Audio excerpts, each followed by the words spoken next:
এই যে শুনছো? তোমাকেই বলছি, আমাদের চ্যানেলটি সাবস্ক্রাইব করে দাও না প্লিজ।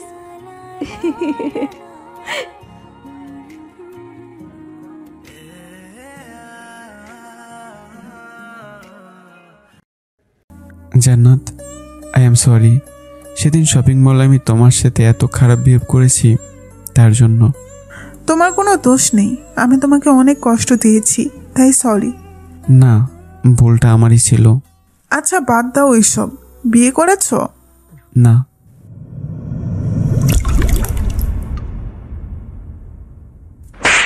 তোর সাহস কিভাবে হয় আমাকে প্রপোজ করার? তুই কি করে ভাবলি আমার মতো এত সুন্দরী আর হাই ক্লাস ফ্যামিলির মেয়ে তোর মতো একটা আবুলকে ভালোবাসবে? এসব কি বলছো? তুমি তো আমাকে ভালোবাসো, তুমি মজা করছো তাই না? এই জান্নাত ভালোবাসবে, তাও তোর মতো একটা ছোট লোককে? শোন, ওটা শুধু টাইম পাচ্ছিল, অনেক অ্যাটিটিউড ছিল তোর, তাই না? ভালো স্টুডেন্ট বলে কাউকে পাত্তা দিতি না, তোর অহংকার ভাঙার জন্যই তোর সাথে ভালোবাসার অভিনয়টা করেছি। বলে সে হাসতে শুরু করে, আর আমি ছলো ছলো চোখে তার দিকে তাকিয়ে থাকি। আমার কিছুতেই বিশ্বাস হচ্ছে না যে সে এই কথাগুলো আমাকে বলছে। প্লিজ এভাবে আর কি করো না, আমার সত্যি অনেক কষ্ট হচ্ছে। তোর মতো ছোট লোকের সাথে কথা বলাই বেকার। এখনো দাঁড়িয়ে আছিস কেন? অসভ্য, লজ্জাও নেই নাকি তোর? যা এখান থেকে। আমি চুপচাপ ক্লাস থেকে বেরিয়ে যাই। পুরো ক্লাসের সবাই আমার দিকে তাকিয়ে আছে, কারো চোখে আমার প্রতি সমবেদনা, কারো চোখে আবার তার ছেলের হাসি। ক্লাস থেকে বেরিয়ে আসার পরে বড্ড কষ্ট হতে থাকে। ও ক্লাসের সবার সামনে এভাবে আমাকে অপমান করলো, কিন্তু কিছুদিন আগে তো এই মেয়েটাই আমাকে বারবার ভালোবাসি বলে বলে পাগল করে দিত। আপনারা হয়তো বা কিছু বুঝছেন না তাই না? আচ্ছা চলুন তাহলে কিছুদিন আগে ফিরে যাই। 1 মাস আগে। আমি রিয়ান, বাবা মায়ের একমাত্র সন্তান। পুরো নাম রায়ান আহমেদ রিয়ান, মা গৃহিণী। আর বাবার পরিচয় পরে জানতে পারবেন। যাই হোক, একমাত্র সন্তান হতে বাবা মায়ের বেশ আদরের ছেলে আমি। পড়াশোনাতেও যথেষ্ট ভালো, ক্লাসের ফার্স্ট বয়। প্রতিটা এক্সামে আমি ফার্স্ট হই। প্রতিদিনের মতো আজকেও ব্রেকফাস্ট করে কলেজে যাওয়ার জন্য তৈরি হচ্ছি। এমন সময় আম্মু, আম্মু। কি হলো বাবা, আমাকে ডাকছিস কেন? আম্মু, আমার চশমাটা কোথায়? আমার চশমাটা তো দেখছি না। আরে ওই দেখ, টেবিলের উপর রাখা আছে। ও থ্যাঙ্কস আম্মু। আচ্ছা আমি চলি। শোন, তোর বাবাকে বলি ড্রপ করে দিতে। না আম্মু, আমি হেঁটে হেঁটে যেতে পারবো, আর ভার্সিটি তো মাত্র 10 মিনিটের দূরত্বে। আচ্ছা বাবা, যা, সাবধানে যাস। ওকে আম্মু, বাই। আমি হেঁটে হেঁটে ভার্সিটি চলে যাই। ক্যাম্পাসের সবাই বসে বসে আড্ডা দিচ্ছে, আমি চুপচাপ ক্লাসে চলে যাই। কিন্তু ক্লাসে যেতে আমি পুরো চমকে উঠি। জিন্স আর শার্ট পরা একটা মেয়ে আমার সিটে বসে আছে। আমি এই সিটে বসতে কমফোর্ট ফিল করি, কারণ এখান থেকে স্যারদের কথা বেশ ভালোভাবে বোঝা যায়। তাই আমি ওর কাছে গেলাম। এক্সকিউজ মি, এটা আমার সিট, আপনি দয়া করে অন্য একটা সিটে বসুন। ও তাই নাকি? আপনার সিট কোথায়? আমি তো কোথাও আপনার নাম দেখতে পাচ্ছি না। আমার নাম লেখা নেই, কিন্তু আমি অল টাইম এখানে বসি, সো এটা এখন আমার চেয়ার। আপনি প্লিজ অন্য কোথাও বসুন। সব সময় বললেই কি চেয়ারটা আপনার নাকি? আমি এখান থেকে উঠছি না, গট ইট। আমি আর কথা না বলে চুপচাপ অন্য সিটে গিয়ে বসে পড়লাম। মেজাজটা ভীষণ বিগড়ে গেছে, তাই খাতা বের করে জান্নাতের একটা ছবি আঁকলাম, দুটো বড় বড় শিং আর একটা লেজ দিয়ে। ছবিটা দেখে আমি নিজে হাসতে শুরু করি। রাগ অনেকটা কমে যায়।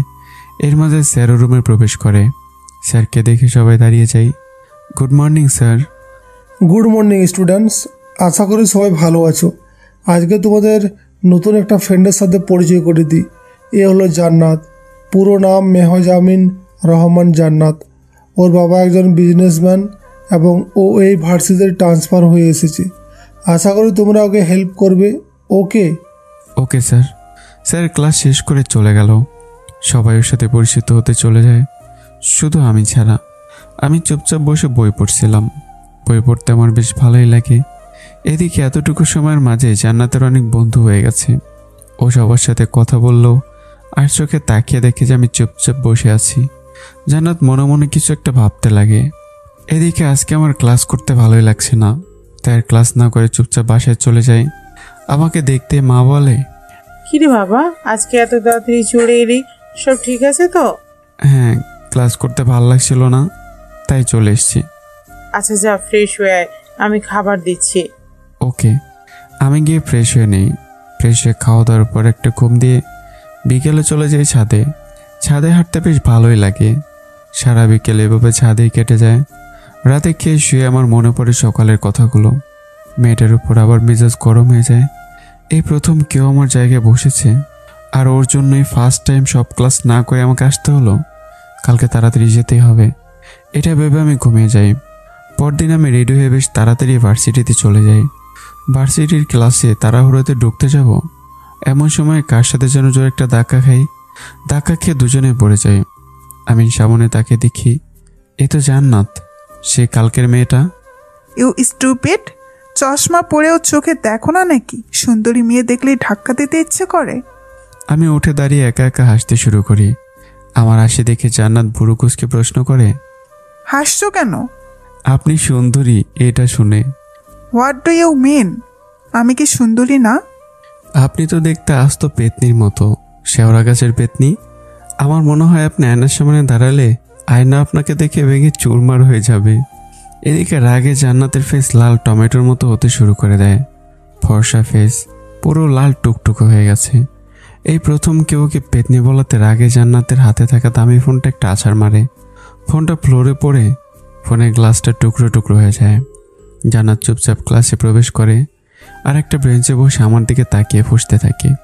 তার ইচ্ছে করছে আমার নাক বরাবর একটা ঘুষি দিয়ে নাকটা ফাটিয়ে দিতে, কিন্তু সেটা পারছে না। তাই বসে বসে নাগিনের মতো ফোঁস করতে লাগে। এদিকে আমি চুপচাপ বসে বাইরে মাঠের দিকে তাকিয়ে আছি। আমার তেমন কোনো ফ্রেন্ড নেই। চশমা পরাতে কেউ কেউ আমাকে ডাবল ব্যাটারি বলে ডাকে, কিন্তু আমি কখনো কারো কথায় মাইন্ড করি না। কিছুক্ষণ পর সবাই ক্লাসরুমে প্রবেশ করতে থাকে। সবাই জান্নাতের সাথে কথা বলছে। বিশেষ করে ছেলেরা তোর পাশে সিটে বসার জন্য একে অন্যের সাথে ঝগড়া শুরু করে দিয়েছে। কিন্তু স্যার ক্লাসরুমে প্রবেশ করার সাথে সাথেই সবাই চুপচাপ বসে পড়ে। Good morning sir. Good morning sir. Good morning student. আজকে আমি তোমাদের কিছু প্রশ্ন করব। যে তিনটার মাঝে দুটোর উত্তর দিতে পারবে সেই হবে আজকের উইনার। তো রেডি তো সবাই? Yes sir. Yes sir. Okay, আমার প্রথম প্রশ্ন হলো, বৃক্কে প্রতি মিনিটে কত পরিমাণ রক্ত প্রবাহিত হয়? জান্নাত উত্তরটা জানতো, কিন্তু ওর কিছুতে মনে পড়ছে না। তখন আমি বললাম 12,000 মিলিমিটার। Very good Riyan. আমার নেক্সট প্রশ্ন হলো, কম্পিউটার কে আবিষ্কার করেছে? আমি উত্তরটা ভাবছিলাম, তার আগে জান্নাত উত্তরটা দিয়ে দেয়। Howard Aiken. Very good. আমার শেষ প্রশ্ন হলো, বাঙালিদের মাঝে প্রথম কে সাঁতার কেটে ইংলিশ চ্যানেল অতিক্রম করে? জান্নাত আর আমি দুজনেই উত্তরটার ব্যাপারে ভাবছিলাম। হঠাৎই আমার মনে পড়ে যায় ব্রজেন দাস। Very good. আচ্ছা, যেহেতু রিয়ান তিনটার মাঝে দুটো পেরেছে তাই রিয়ানই winner. So everyone congratulated him by a round of applause. স্যারের কথা মতো সবাই আমাকে করতালি দিয়ে অভিনন্দন জানায়। এদিকে জান্নাত চুপচাপ নিজের জায়গায় বসে থাকে আর শেষের উত্তরটাও জানতো, কিন্তু বলার আগেই আমি উত্তরটা দিয়ে দিই, তাই রাগ আরও কয়েক গুণ বেড়ে গেছে। এভাবে এক এক করে সব কটায় ক্লাস শেষ হয়। ক্লাস শেষ করে জান্নাত নিজের গাড়িতে করে বাসায় চলে যায়। মেজাজটা বেশ গরম ওর। আজকে ফার্স্ট টাইম কেউ ওকে পেতনি বলল, তাই চুপচাপ আয়নার সামনে গিয়ে দাঁড়িয়ে পড়ে। আয়নার সামনে দাঁড়িয়ে জান্নাত নিজে অবাক হয়। কালো ড্রেসে আর রেশমি সিল্কি চুলগুলোতে আজকে ওকে একটু বেশি সুন্দর লাগছে। ওর ফর্সা ফেসটা লাল হয়ে আছে। জান্নাত বারবার নিজেকে আয়নায় দেখতে থাকে। এদিকে জান্নাতের বাবা আজকে তিনি অফিসে যাননি। তিনি জান্নাতের রুমের সামনে দাঁড়িয়ে জান্নাতকে আয়নায় বারবার নিজের চেহারা দেখতে দেখে তাকে প্রশ্ন করেন, মামনি কি হয়েছে? আয়নায় এত কি দেখছিস? বাবা, আমি কি দেখতে পেতনির মতো? কি, তুই দেখতে পেতনির মতো হতে যাবি কেন? আমার মামনি দেখতে তো অনেক সুন্দর। বাই দ্য ওয়ে, তোকে কেউ কিছু বলেছে নাকি? আমাদের ক্লাসের একটা ছেলে রিয়ান। তাই নাকি? কে সেই ছেলে যে আমার পেতনি মেয়েটাকে, সরি আদুরে মেয়েটাকে এসব বললো? বাবা, তুমিও? সরি মা, আসলে মুখ ফসকে বেরিয়ে গেছে। জান্নাত কিছু না বলে রাগে লাল হয়ে ছাদে চলে যায়। ছাদে গিয়েই, মিষ্টি কেমন আছো? মিষ্টি ভালো আছে? ও বলে দেই, মিষ্টি হলো জান্নাতের পোষার টিয়া পাখি। ছোটবেলায় জান্নাতের মা ক্যান্সারে মারা যান। এরপর থেকে জান্নাতে মিষ্টির সাথেই সবসময় কথা বলে। মিষ্টিও বেশ কথা শিখেছে, ঝটপট উত্তর দেয়, জান্নাত ওর সাথে কথা বলতে থাকে। এদিকে ভার্সিটি থেকে ফিরে আমি ফ্রেশ হয়ে খাওয়া দাওয়া করে একটা ঘুম দিই। ঘুম থেকে উঠে বাইরের দিকে হাঁটতে চলে যাই। আমি চুপচাপ রাস্তার সাইড দিয়ে হাঁটছিলাম। হঠাৎ রাস্তার সাইডে একটা খালি বোতল দেখতে পেয়ে নিজের ভেতরে রোনালদোকে আর আটকাতে না পেরে একটা জোরে লাথি দিই, আর ক্যানটা গিয়ে জোরে কারো মাথায় আঘাত করে। আমি তাকিয়ে দেখি এটা একটা মেয়ে। আও! আপনি ঠিক আছেন তো? মেয়েটা মাথা তুলে তাকাতে আমি চমকে উঠি। এটা আর কেউই না, জান্নাত। এদিকে জান্নাত আমাকে দেখে রাগে তেড়ে ওঠে। সমস্যা কি? হ্যাঁ, চোখে দেখো না নাকি? ইস, মাথায় কতটা ব্যথা পেয়েছি। আই এম সরি, আসলে আমি বুঝতে পারিনি। বাই দ্য ওয়ে, আপনি এখানে কি করছেন? তোকে চিবিয়ে খেতে এসেছি। আমি ওর চোখের দিকে তাকিয়ে চমকে উঠি। মেয়েটাকে পুরো জল্লাদ জল্লাদ লাগছে, রাগে পুরো ফেসটা লাল হয়ে গেছে। আমি আর কিছু না বলে কোনো মতো নিজেকে ছাড়িয়ে চুপচাপ ওখান থেকে দৌড়ে চলে আসি। আল্লাহ, বেঁচে গেছি, না হলে এই ডাইনিটা আজ হয়তো আমাকে জ্যান্তই খেয়ে ফেলতো। এদিকে জান্নাত দাঁড়িয়ে একা একা এসে চলেছে। আমাকে বেশ একটা শিক্ষা দিতে পেরে জান্নাত খুব খুশি। যাই হোক, বোকাটাকে বেশ একটা শিক্ষা দিতে পেরেছি। আমার সাথে পাঙ্গা নেওয়া। এদিকে আমি রুমে গিয়ে বারবার জান্নাতের কথা ভাবতে থাকি। মেয়েটা আসতে একটা ডাইনি। আমি তখন বড্ড ভয় পেয়ে গেছিলাম। ওর থেকে একটু দূরে থাকতে হবে যেভাবেই হোক। পরদিন আমি ক্লাসে গিয়ে দেখি কেউ নেই, তাই আমি নিশ্চিন্ত হয়ে রুমে প্রবেশ করে চুপচাপ বসে থাকি। কিন্তু হঠাৎই জান্নাতকে রুমে প্রবেশ করতে দেখে আমি কিছুটা ভয় পাই, কিন্তু নিজেকে শান্ত রাখার চেষ্টা করি। হঠাৎই সামনে তাকিয়ে দেখি জান্নাত আমার সামনে বুড়ো কুচকে তাকিয়ে আছে। আমার বুকটা দুপ্পু করতে থাকে। মেয়েটা আজকে কালকের মতো কিছু করবে না তো? নাহলে তো আমার মান-ইজ্জত সব শেষ হয়ে যাবে। কিন্তু আমাকে অবাক করে দিয়ে জান্নাত হঠাৎ আমার পাশের সিটে বসে পড়ে। যাক বাবা, বাঁচলাম। বেশ ভয় পেয়ে গেছিলাম যে পেতনি টাইপের মেয়ে কোত্থেকে কি করে ফেলে কে জানে। এদিকে জান্নাত আমার ফেসের দিকে তাকিয়ে বুঝতে পেরেছে যে আমি বেশ ঘাবড়ে গেছি। জান্নাত মনে মনে হাসতে থাকে আমার অবস্থা দেখে। একটু পরে স্যার ক্লাসে চলে এলো, আর ক্লাসও শুরু হয়। আজকে একটা ক্লাস টেস্ট আছে। জান্নাত পেন বের করতে গিয়ে লক্ষ্য করে ও তো পেন আনিনি। ও শিট, পেন টানতে ভুলে গেছি, এখন কি করি? সে পাশে তাকিয়ে দেখে আমাকে, কিন্তু জান্নাত আমার কাছে চাইবে না এটা ভাবে। এটা ওর ইগো বারবার বাধা দিচ্ছে, তাই চুপচাপ মন খারাপ করে বসে রইল। এক্সামটা না দিতে পারলে ফাইনালেও রেজাল্ট খারাপ হবে। আমি লক্ষ্য করলাম জান্নাত লেখা ছেড়ে বসে আছে। প্রথমে না বুঝলে পরে ঠিকই বুঝতে পারি জান্নাত কলম আনেনি, তাই বসে আছে। আমি কিছু একটা ভেবে ব্যাগ থেকে একটা কলম বের করে জান্নাতের দিকে এগিয়ে দিলাম। জান্নাত অবাক হয়ে আমার দিকে তাকায়। আমিও কি হেল্প করেছি এটা ভাবতেই জান্নাত পুরো অবাক হয়ে যায়, কারণ সে তো আজ অব্দি আমার সাথে ভালো ব্যবহার করেনি, ভালো মতো কথা বলেনি। জান্নাত এসব ভাবছিল। হঠাৎ ঘড়িতে লক্ষ্য করে বেশ অল্প সময় আছে, তাই ও আর কিছু না ভেবেই চুপচাপ লিখতে শুরু করে দেয়। ক্লাস শেষ হবার আগে জান্নাতের লেখা শেষ হয়। ও উঠে গিয়ে খাতাটা জমা দিয়ে এসে নিজের সিটে বসে পড়ে। আমি হেল্প না করলে হয়তো জান্নাত আজকের এক্সামই দিতে পারতো না। স্যার চলে গেলে জান্নাত আমার দিকে কলমটা এগিয়ে দেয়। Excuse me, I think I deserve A thanks. জান্নাত কাউকে কখনো থ্যাঙ্কস বলে না। ও আচ্ছা, ইমপ্রেসিভ মিস পেতনি। এই কি বললে? কই না তো, কিছু না। আমার মনে হচ্ছে তুমি আমাকে কিছু বলেছো। না, আমি কিছুই বলিনি। জান্নাত আর কথা বাড়ায় না। আজকে আর ক্লাস নেই, তাই জান্নাত সিট দিয়ে উঠে যাবে এমন সময় জান্নাতের ওড়না হঠাৎ করে আটকে পড়ে। জান্নাত ভাবে আমি হয়তো ওড়না টেনে ধরেছি, তাই ও ওফ, ওড়না টেনে ধরছো কেন? বলে পিছনে তাকিয়ে দেখতে পায় ওড়নাটা ব্রেঞ্চের এক কোণে আটকে আছে। আমার কারো কিছু ধরার শখ নেই, গট ইট। জান্নাত আর কিছুই বলতে পারে না। আমার দিকে তাকিয়ে একটা মুচকি হাসি দিয়ে ক্লাস থেকে বেরিয়ে যায়। আমি চলে গেলে জান্নাতও ক্লাসরুম থেকে বেরিয়ে নিজের গাড়িতে করে বাড়িতে চলে যায়। বাড়িতে গিয়ে জান্নাত দেখতে পায় বাসায় কেউ নেই, ওর বাবা অফিসে গেছে। জান্নাতের কাছে এই মুহূর্তটা বড্ড বিরক্তকর লাগে। একা একা বাসায় কিছুতেই ভালো লাগে না, তাই বোরিং টাইম কাটানোর জন্য টিভি অন করে টিভি দেখতে থাকে। এদিকে আমি বাসায় গিয়ে নিজের রুমে চলে যাই।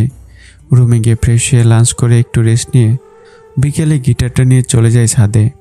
আজকে ছাদে অনেক বাতাস বইছে। আমি গিটার নিয়ে টুংটাং বাজাতে থাকি আর গান গাইতে থাকি। আমার বড্ড প্রিয় একটা গানের 2 লাইন গাইতে থাকি। মোহাব্বত বারসা দেনা তু সওয়ান আয়া হে, এই গানটা আমার অনেক প্রিয়। আমি চোখ বন্ধ করে গানটা গাচ্ছিলাম। হঠাৎ আমার সামনে জান্নাতের ফেসটা ভেসে ওঠে। আমি বুঝতে পারছি না হঠাৎ জান্নাতের ফেসটা কেন দেখতে পেলাম, এমন আগে কখনো তো হয়নি।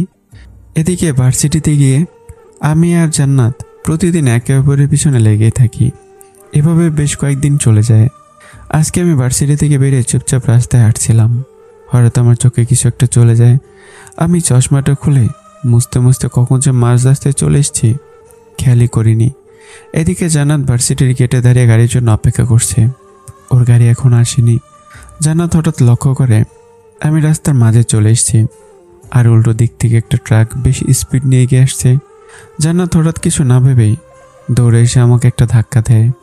ধাক্কাকে আমি রাস্তার পাশে ছিটকে পড়ি আর জান্নাতও রাস্তার অন্য পাশে পড়ে যায়। একটুর জন্য আমি অ্যাক্সিডেন্ট হওয়া থেকে বেঁচে যাই। আমি মাথায় বেশ ব্যথা পেলেও উঠে চশমাটা চোখে লাগিয়ে দৌড়ে জান্নাতের কাছে চলে যাই। জান্নাতের কাছে যেতেই, চোখে দেখো না, এখন যদি অ্যাক্সিডেন্ট হয়ে যেত তখন কি হতো ভেবে দেখেছো? ভাগ্যিস আমি এসে পড়েছিলাম। আমি কি বলবো বুঝতে পারছি না।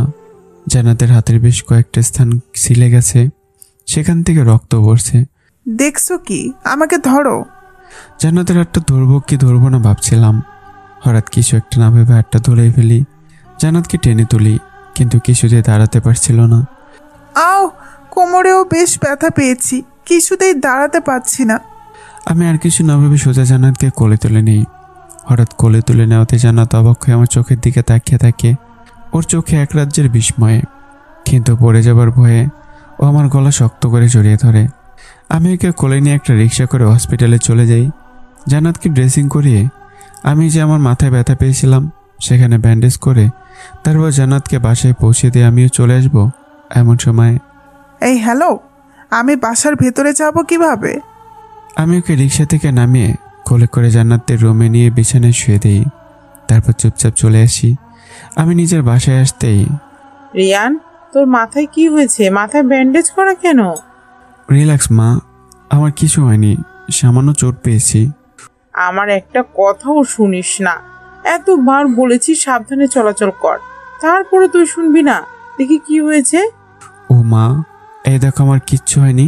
ওকে, আই এম ফাইন। বেশ খিদে পেয়েছে, তুমি খাবার রেডি করো, আমি আসছি। ওকে। এভাবে রাত হয়ে যায়। আমি আজকের কথাটা ভাবছিলাম। জান্নাত আমাকে ধাক্কা না দিলে হয়তো আমার কোনো কঠিন বিপদ হতে পারত। এদিকে আমাকে বাঁচাতে এসে জান্নাত নিজেই বেশ চোট পেয়েছে। আমি ভাবি জান্নাত কাল ভার্সিটি এলে আগের বিহেভিয়ারগুলোর জন্য ওর কাছে ক্ষমা চেয়ে নেব। এসব ভাবতে ভাবতে রাত পেরিয়ে যায়। আমার চোখে কেন জানি আজ কিছুতেই ঘুম আসছে না। বারবার জান্নাতের ফেসটা চোখের সমানে বেশি উঠছে। পরদিন আমি ক্লাসে গিয়ে দেখি জান্নাত আসেনি। 2টো ক্লাস পরেও জান্নাতকে আসতে না দেখে আমি বুঝতে পারি জান্নাত হয়তো আজকে আসবে না। হঠাৎ কেন যেন ওর জন্য মন খারাপ হতে শুরু করে। ক্লাস করতে ভালো লাগছিল না, তাই আমি ক্লাসরুম থেকে চুপচাপ বেরিয়ে পড়ি। ক্লাস থেকে বেরিয়ে একটা রিক্সা নিয়ে জান্নাতের বাসায় চলে যাই। জান্নাতের বাসায় গিয়ে কলিং বেল দিতেই একজন লোক দরজা খুলে দেয়। কে তুমি বাবা? কাকে চাই? আসসালামু আলাইকুম আঙ্কেল, আমি রিয়ান, জান্নাতের ফ্রেন্ড। জান্নাত কি বাসায় আছে? ও আসো, আমি জান্নাতের বাবা। তাহলে তুমি রিহান? হ্যাঁ আঙ্কেল। আচ্ছা, জান্নাত ওর রুমে আছে, তুমি গিয়ে ওর সাথে কথা বলো। জি আচ্ছা আঙ্কেল। আমি সিঁড়ি বেয়ে চুপচাপ জান্নাতের রুমের সামনে চলে যাই। ওখানে গিয়ে দেখি দরজা খোলা আর জান্নাত চুপচাপ শুয়ে আছে। আসতে পারি? জান্নাত দরজার দিকে তাকিয়ে আমাকে দেখে অবাক হয়। তুমি? আসতে পারি? আসো। আমি গিয়ে একটা চেয়ার টেনে জান্নাতের পাশে বসলাম। কেমন আছো? ভালো। ব্যথা কমেছে? তোমার মাথার কি অবস্থা? ভালো, ব্যথা কমেছে। ও আচ্ছা। এরপর দুজনেই চুপ করে যাই। কি বলবো, দুজনের কেউই কিছু খুঁজে পাচ্ছিলাম না। হঠাৎই জান্নাতের বাবা রুমে প্রবেশ করে। মামনি, এখন শরীর কেমন লাগছে? এই তো বাবা, ভালো। এই নে, তোদের জন্য নাস্তা নিয়ে এসেছি, খেয়ে নে। জান্নাতের বাবা নাস্তার ট্রেটা রেখে চুপচাপ চলে যান। জান্নাতের বাবা চলে গেলে আমি নিজেই বলতে শুরু করলাম, আই এম সরি, এতদিন হয়তো তোমার সাথে বাজে বিহেভ করেছি। জান্নাত আবারও অবাক হয়ে আমার দিকে তাকায়। কিছু একটা ভেবে জান্নাত নিজে বলতে শুরু করে, আমিও সরি, আসলে আমি রাগকে কন্ট্রোল করতে পারি না, তাই হয়তো একটু বেশি খারাপ বিহেভস করে ফেলেছি। আমরা কি ফ্রেন্ড হতে পারি? আমার ফ্রেন্ড? হুম। ওকে, নো প্রবলেম। আচ্ছা চলো, তোমাকে মিষ্টির সাথে পরিচয় করিয়ে দিই। মিষ্টিকে? চলো, গেলেই দেখতে পাবে। ওকে। জান্নাত বিছানা দিয়ে উঠতে গিয়ে উঠতে পারলো না, কোমরে এখনো বেশ ব্যথা আছে। আমি হেল্প করি। জান্নাত কিছু না বলে আমার হাত ধরে উঠে দাঁড়ায়। আস্তে আস্তে হাঁটতে হাঁটতে আমাকে নিয়ে ছাদে চলে যায়। মিষ্টি, কেমন আছো? মিষ্টি মিষ্টি ভালো আছে? মিষ্টি, এটা হলো রিয়ান। রিয়ান? রিয়ান? হাই মিষ্টি। মিষ্টি? মিষ্টি? এটাই তাহলে তোমার মিষ্টি? হুম, ছোটবেলায় মা মারা যাবার পর বাবা ওকে আমার কাছে এনে দেয়। এখন ওই আমার সবচেয়ে ভালো বন্ধু। ও আচ্ছা, চলো তোমাকে রুমে দিয়ে আসি। না, আমি এখন ওর কাছেই কিছুক্ষণ থাকবো। বাট তুমি একা একা রুমে যেতে পারবে তো? হুম। ওকে, আমি চলি, বাই। ওকে। আমি জান্নাতের বাসা থেকে বেরিয়ে যাই। এখন বেশ ভালোই লাগছে ওর সাথে কথা বলতে পেরে। এভাবে দেখতে দেখতে 7 দিন কেটে যায়। আমি জান্নাতকে প্রায় প্রতিদিনই দেখতে যেতাম। 1 সপ্তাহ পরে জান্নাত সুস্থ হয়ে ভার্সিটি চলে আসে। জান্নাত আর আমি এখন বেশ ভালো বন্ধু। দুজনের পড়াশোনার ব্যাপারে একে অন্যকে হেল্প করি। একসাথে ক্যাম্পাসে বসে আড্ডা দিই, মাঝে মাঝে ঘুরতে যাই।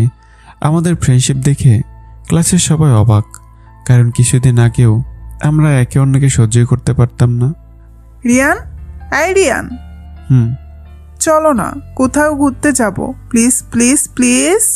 কি স্যার তো ক্লাসে? তো কি হয়েছে, চলো না, পেছনের দরজা দিয়ে বেরিয়ে যাই, প্লিজ প্লিজ প্লিজ। ওকে বাবা, ফাইন, চলো। দুজনে পেছনের গেট দিয়ে বেরিয়ে যাই। জান্নাত গাড়ির কাছে গিয়ে ড্রাইভারকে বিদায় করে নিজে গাড়ি চালাতে থাকে, আর আমি পাশে সিটে বসে পড়ি। দুজনেই কথা বলছিলাম, কিন্তু হঠাৎই একটা গাড়ি বেশ স্পিড দিয়ে আমাদের দিকে এগোতে থাকে। জান্নাত প্রথমে লক্ষ্য করেনি, হঠাৎই গাড়িটা জোরে এসে আমাদেরকে ধাক্কা দেবে এমন সময় জান্নাত কোনো মতে গাড়িটাকে ঘুরিয়ে নেয়। আল্লাহ, একটুর জন্য বেঁচে গেছি। সরি, আমার খেয়াল ছিল না। গাড়ি থামাও। কেন? থামাও তারপর বলছি। আমার কথা মতো জান্নাত গাড়িটাকে সাইডে পার্ক করে সিট বেল্ট খুলে গাড়ি থেকে নামে। হঠাৎ আমার কি হলো জান্নাত বুঝতে পারছে না। চলো। কোথায়? আমার সবচেয়ে প্রিয় জায়গাতে। জান্নাত কোনো কথা না বলে চুপচাপ হাঁটতে থাকে। একটু সামনে গিয়ে দেখতে পায় বড় একটা নদী, তার সাইডে অনেকগুলো বেঞ্চ। আমরা দুজনে গিয়ে একটা বেঞ্চে বসে পড়ি। জায়গাটা তো বেশ সুন্দর, ভীষণ ভালো লাগছে। শুনছান নীরবতা, পাখির কিচিরমিচির শব্দ, নদীর ঢেউয়ের গর্জন। জায়গাটা আমারও বেশ প্রিয়। মাঝে মধ্যে এসে একা একা বসে থাকি। ও আচ্ছা। আমরা কিছুক্ষণ বসার পরে পাশের একটা দোকান থেকে ফুচকা খেয়ে তারপর আবার গাড়িতে করে রওনা দিই। জান্নাত আমাকে আমার বাড়ির সামনে ড্রপ করে দেয়। রিয়ান? হ্যাঁ বলো। থ্যাঙ্কস। আমি কিছু না বলে শুধু একটা মুচকি হাসি দিয়ে জান্নাতের সামন থেকে চলে যাই। জান্নাতও গাড়ি স্টার্ট দিয়ে নিজের বাড়িতে চলে যায়। কি রে, আজ এত তাড়াতাড়ি ফিরলি? এমনিতেই ক্লাস করতে ভালো লাগছিল না, তাই। এদিকে আয়। আমি আমার মায়ের কাছে যেতেই মা কান টেনে ধরেন। আমাকে মিথ্যা বলবি তাই না? বল মেয়েটা কে ছিল? আম্মু, লাগছে তো। আগে বল মেয়েটাকে। কোন মেয়ে? কোন মেয়ে? ওটা জান্নাত, আমার কলেজ ফ্রেন্ড। তোর ফ্রেন্ড? সেটাও মেয়ে, বেশ মিষ্টি দেখতে। ওকে বাসায় নিয়ে এলি না কেন? নেক্সট টাইম নিয়ে আসবো, এখন প্লিজ ছাড়ো আমার সোনা মা, প্লিজ। যা, এখন গিয়ে ফ্রেশ হয়ে নে। আমার কানটা মনে হচ্ছে 2 ফিট ঝুলে গেছে। হয়েছে বাবা, যাও এখন রুমে যাও, আরো খেতে না চাইলে। আমার কথা না বাড়িয়ে চুপচাপ রুমে চলে যাই। এভাবে দুপুরটা কেটে যায়। রাতে খাবারের পরে আমি বিছানায় এসে মুভি দেখছিলাম। হঠাৎ আমার ফোনে একটা কল দেয়। আমি দেখতে পাই যেটা জান্নাতের নাম্বার।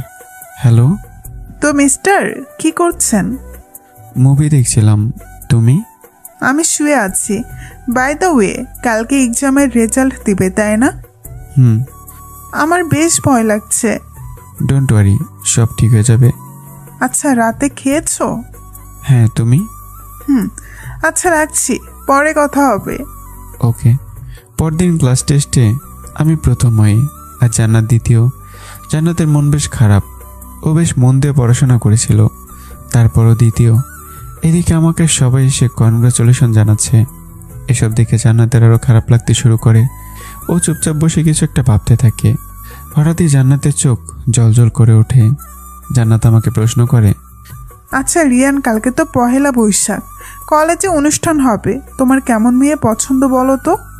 তুমি তো জানো আমি কাউকে পছন্দ করি না, তবে সাদা শাড়ি, খোলা সিল্কি লম্বা চুল, লাল লিপস্টিক, চোখে গাঢ় কাজল, এসব পরে এসে আমার সামনে কেউ দাঁড়ালে আমি হয়তো তার উপর ফিদা হয়ে যাব।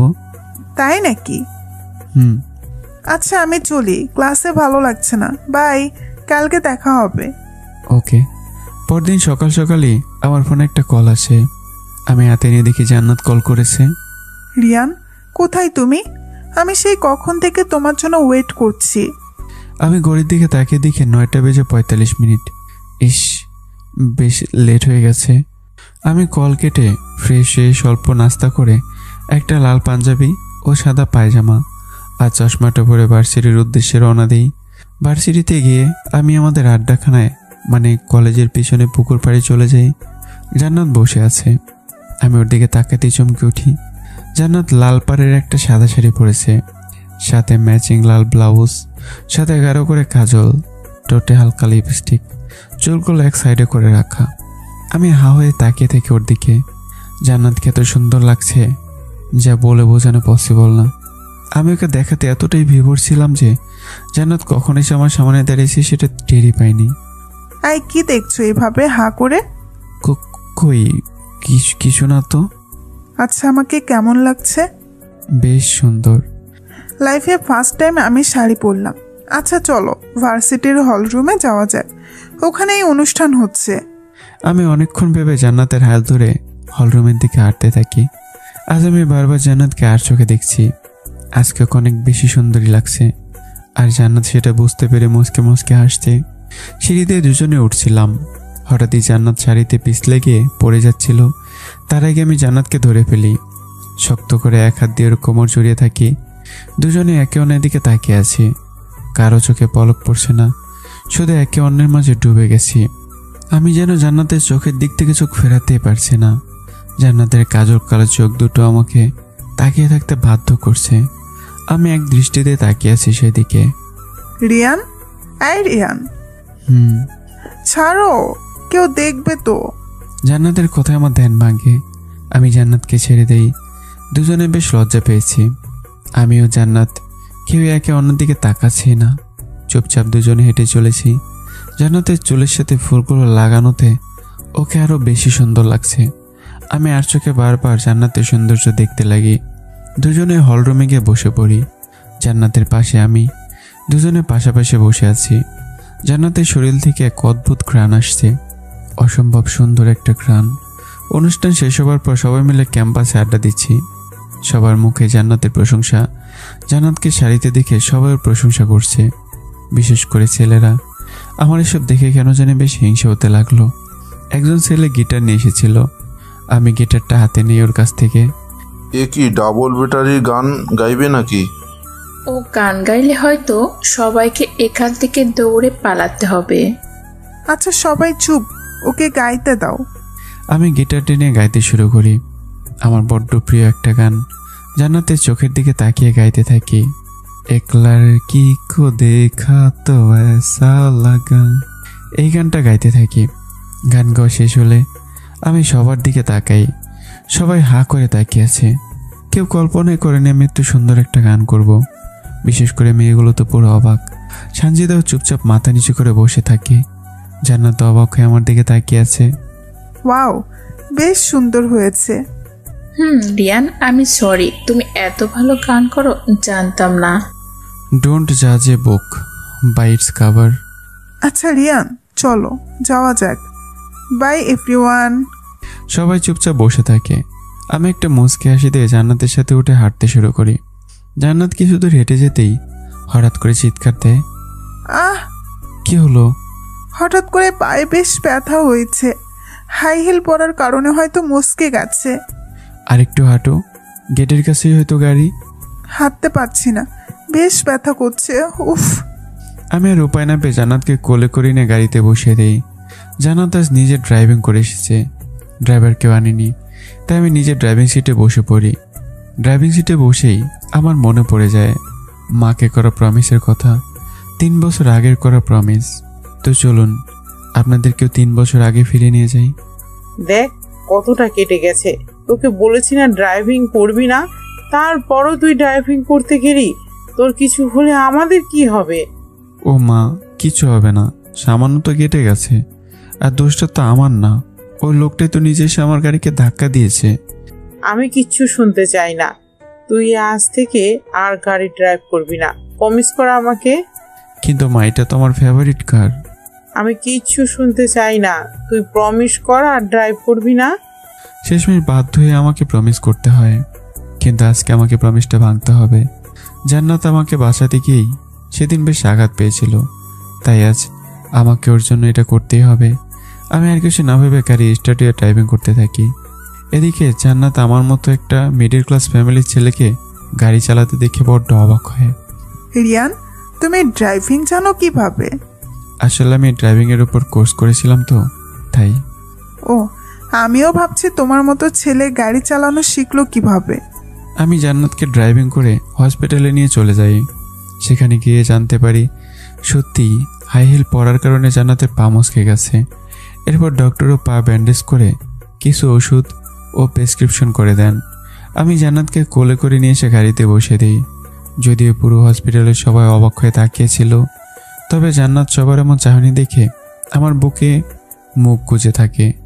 আমি এরপর জান্নাতকে বাসায় নামিয়ে দিয়ে চলে আসবো, এমন সময় জান্নাত আমাকে ডাক দিয়ে বলে, রিয়ান। হ্যাঁ, কিছু বলবে? না মানে কিছুক্ষণ বসবে, তোমার সাথে একটু কথা বলি, একা একা ভালো লাগছে না। ওকে, আমি আছি। এরপর দুজনে মিলে গল্প করতে থাকি। আমি জোকস বলছি আর জান্নাত হাসছে। জান্নাতের হাসি দেখে আমি এক দৃষ্টিতে তাকিয়ে থাকি ওর দিকে। ও হাসলে এত সুন্দরী লাগে আমি প্রথমবার লক্ষ্য করলাম। ওর হাসিতে একটা অন্যরকম মুগ্ধতা আছে, যা সচরাচর লক্ষ্য করা যায় না। জান্নাতের সাথে অনেকক্ষণ গল্প করে আমি বেরিয়ে যাই একটা রিক্সা করে। নিজেদের বাসার উদ্দেশ্যে চলে যাই। বাসায় যেতেই, এই যে নবাব পুত্র, এতক্ষণ আপনার আসার সময় হলো। সরি মা, একটু লেট হয়ে গেছে। একটু না, অনেক লেট করছিস তুই। বাবা, তুমি কখন এলে? এই তো কিছুক্ষণ আগে এয়ারপোর্ট থেকে সোজা বাসায়। তোর জন্য অনেকগুলো গিফট এনে আসছি, তোর রুমে রাখা আছে। তুমি এসেছো, সেটাই বড় গিফট। এখন খেতে আই, অনেকদিন হলো দুজনে একসঙ্গে খাইনি। আমিও আমার বাবা দুজনে একত্রে খাওয়া শুরু করে দেই। খাওয়া শেষ হলে নিজের রুমে চলে যাই। এভাবে বিকেল পেরিয়ে রাত হয়। আমি যেন আজকের দিনটার কথা কিছুতেই বলতে পারছি না।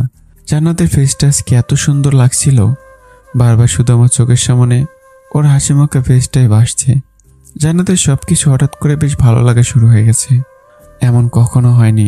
ফার্স্ট টাইম কারোর জন্য আমার এত ভালো লাগা কাজ করছে। জান্নাতের কথা ভাবতে ভাবতে আমি জান্নাতকে কল করে বসি।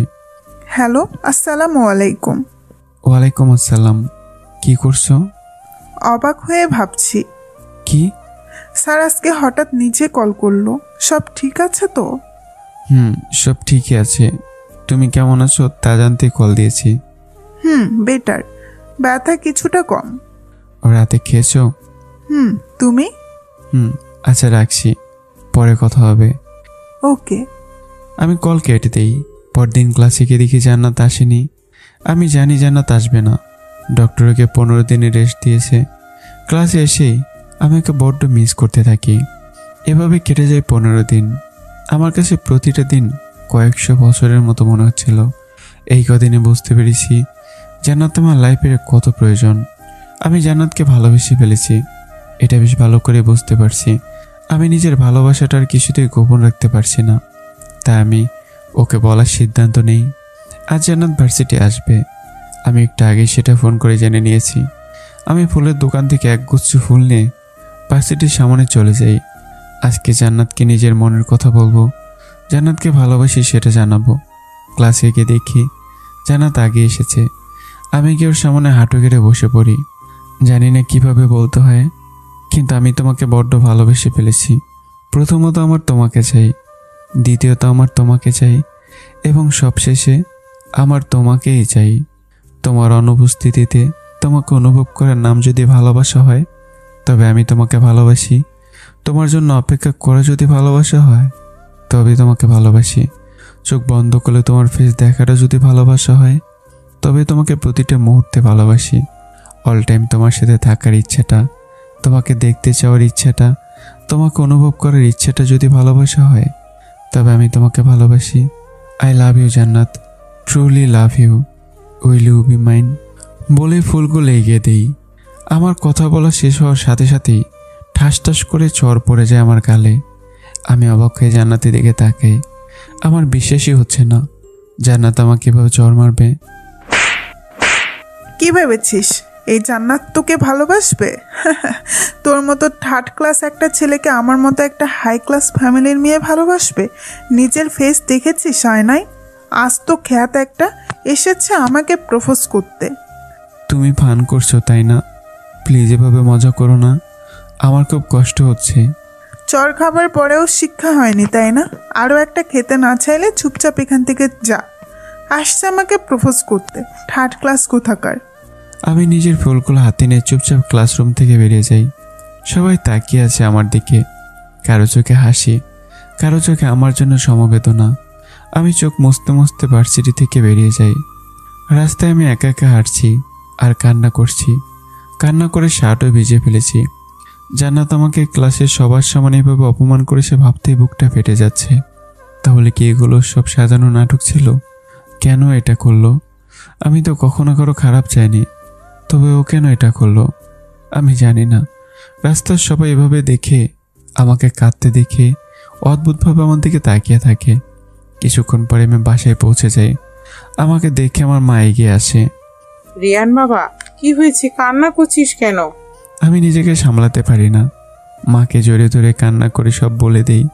কি, তোকে চড় মেরেছে? এখনই আমাকে ওর কাছে নিয়ে যা। ও তোকে থার্ড ক্লাস বলেছে?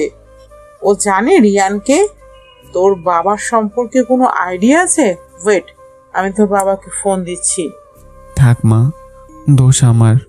আমি ভুল ভেবেছিলাম যে ও আমাকে ভালোবাসে, ওর কোনো দোষ নেই। তাই বলে তুই ওকে এভাবে ছেড়ে দিবি? হ্যাঁ, আমি রুমে যাচ্ছি, আমার ভালো লাগছে না। কিন্তু বাবা। আমি কিছু না বলে চুপচাপ রুমে চলে যাই। রুমে প্রবেশ করে ওয়াশরুমে গিয়ে শাওয়ারটা ছেড়ে দেই। খুব কষ্ট হচ্ছে, বিশেষ করে জান্নাতের করা অপমানের জন্য। আমার বুকটা ফেটে চৌচির হয়ে যাচ্ছে। এদিকে বাসায় এসে জান্নাত বেশ খুশি, আমাকে একটা উচিত শিক্ষা দিতে পেরেছে। খুশি তো গান বাজিয়ে একা একা ডান্স করছে। মামনি, আজকে তোকে বড্ড হ্যাপি মনে হচ্ছে। বাবা, আজকে আমি বড্ড হ্যাপি। আমার সবচেয়ে বড় শত্রুকে একটা চরম শিক্ষা দিতে পেরেছি। দেখ মা, যাই করিস না কেন কখনো কারো মনে কষ্ট দিবি না। কারো মনে কষ্ট দিলে কিন্তু আল্লাহও ক্ষমা করেন না। এতটুকু বলে জান্নাতের বাবা চলে যায়। জান্নাত আর কিছু না বলে চুপচাপ খাটের উপর শুয়ে পড়ে। আমাকে শাস্তি দিতে পেরে ও যে খুশি হয়েছে, কিন্তু তখন আমার চোখে ভাবে পানি দেখে ও নিজেরও কিছুটা খারাপ লেগে যায়। আর মনে মনে ভাবে, আচ্ছা ওকে শাস্তি দিতে কি একটু বেশি করলাম না তো? জান্নাত নিজেই নিজেকে প্রশ্ন করে, কিন্তু কোনো উত্তর পায় না। এভাবে প্রায় এক সপ্তাহ কেটে যায়। আমি এই কদিনে একবারের জন্য রুম থেকে বের হইনি। আমাকে এভাবে মনমরা থাকতে দেখে আমার মা নানাভাবে আমাকে হ্যাপি করার চেষ্টা করলেও আমি কিছুই বলি না, শুধু চুপচাপ অন্ধকার রুমটাতে শুয়ে থাকি। আজ প্রায় 1 মাস পর আমি ক্লাসে এসেছি। সবাই আমাকে দেখে একটু অবাক হয়ে তাকাচ্ছে। আবার কেউ কেউ সেদিনের ঘটনাটা আস্তে করে শুনিয়ে শুনিয়ে অন্যজনের সাথে বলছে। জান্নাত ক্লাসরুমে এলেও আমি একবার ওর দিকে তাকাইনি। চুপচাপ ক্লাসে পড়া শেষ করে ক্লাসরুম থেকে বেরোবো, এমন সময় কিছু ছেলে এসে আমার সামনে দাঁড়ায়। আহা, এ কি ডাবল ব্যাটারি নাকি? তোর মতো খ্যাত ভার্সিটিতে কিভাবে চান্স পায় কে জানে। দেখ তো আমাকে কেমন লাগছে ডাবল ব্যাটারির চশমাটা পরে। দ্বিতীয় ছেলেটা আমার চশমা কেড়ে নিয়ে, আরে তোকে তো ফুল হিরো আলমের মতো লাগছে বলেই 3টা ছেলে হাসাহাসি শুরু করে দেয়। আরে তোমরাও বা কার সাথে কথা বলছো? এই ভাল্লুকটার সাথে? ওর সাথে কথা বলে টাইম ওয়েস্ট করার কোনো মানেই হয় না। ঠিকই বলছো, এই চল ছাড় একে। আমি চশমাটা চোখে পরে হাঁটা শুরু করি। রাগে আমার চোখ দিয়ে আগুন বেরোচ্ছে, মাথার শিরার রগগুলো ফুটে উঠেছে, কিন্তু আমি নিজেকে শান্ত করে বাসায় চলে আসি।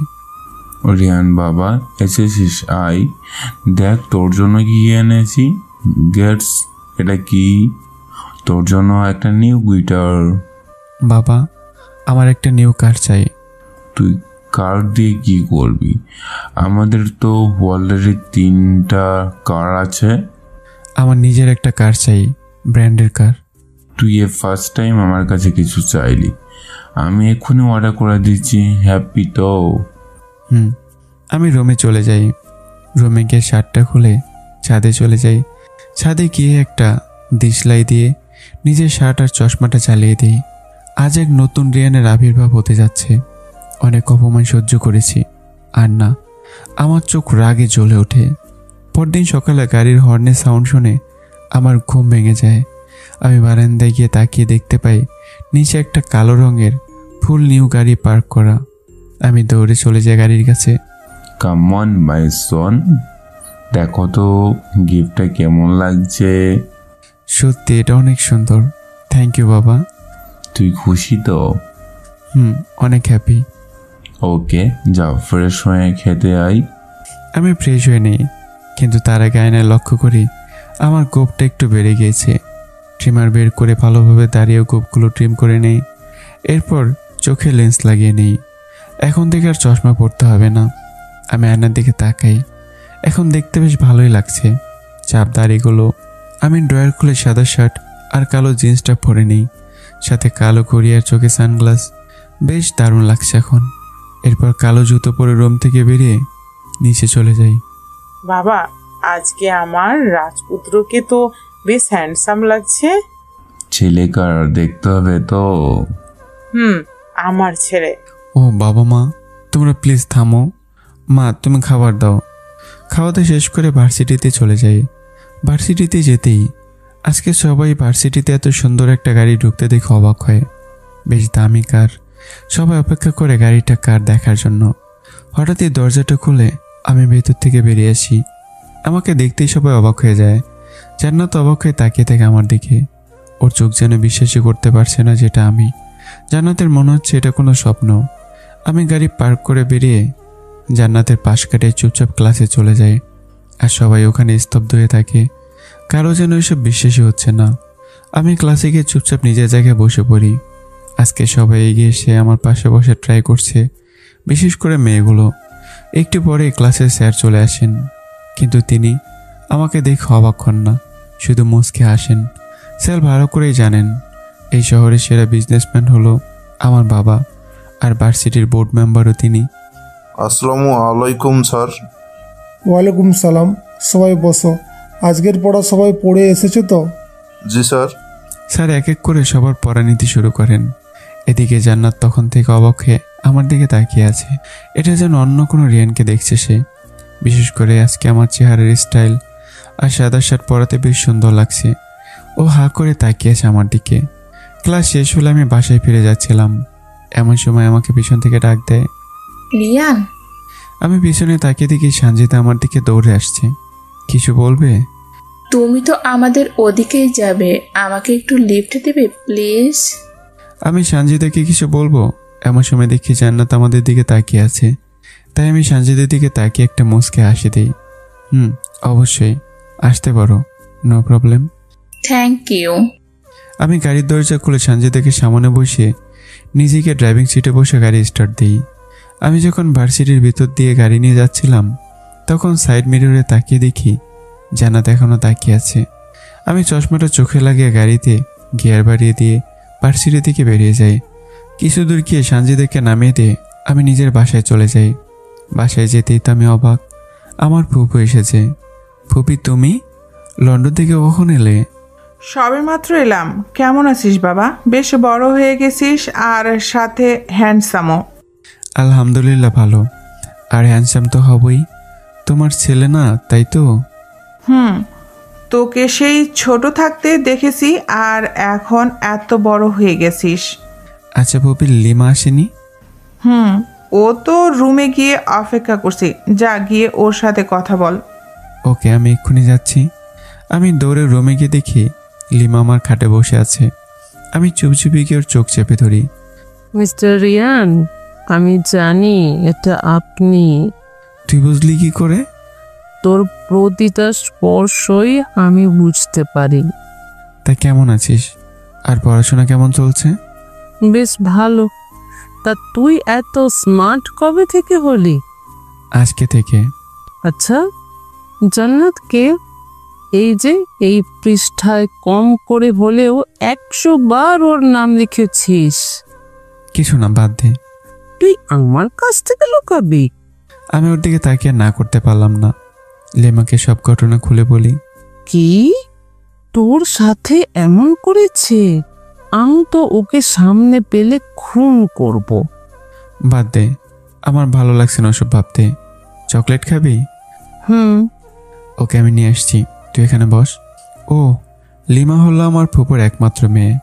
ওর পুরো নাম লামিয়া ফেরদৌস লিমা। আমার থেকে একদিনের ছোট, তাই একে অপরকে তুই বলে ডাকি। লিমা লন্ডনে পড়াশোনা করে, আজকে মায়ের সাথে দেশে ফিরল। লিমা দেখতে ওর মায়ের মতোই হয়েছে, অসম্ভব পরিমাণে সুন্দরী। বিকেলে আমি আর লিমা গাড়ি নিয়ে ঘুরতে বেরিয়েছিলাম। এখন সন্ধ্যা হয়েছে, সূর্য অনেক আগে ডুবে গেছে।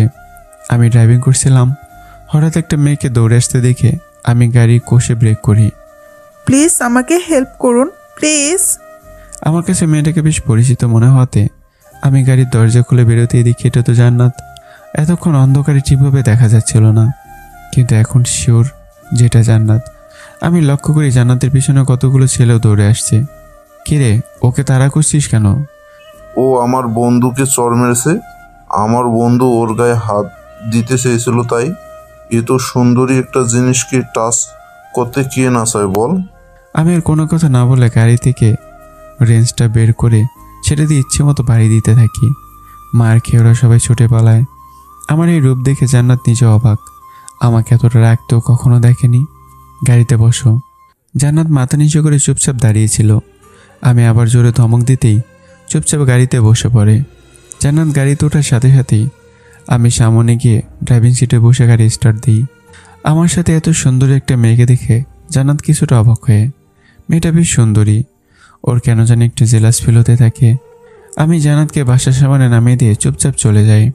একবারও ফিরে তাকাইনি। জান্নাত নিজের রুমে গিয়ে বিছানায় শুয়ে পড়ে।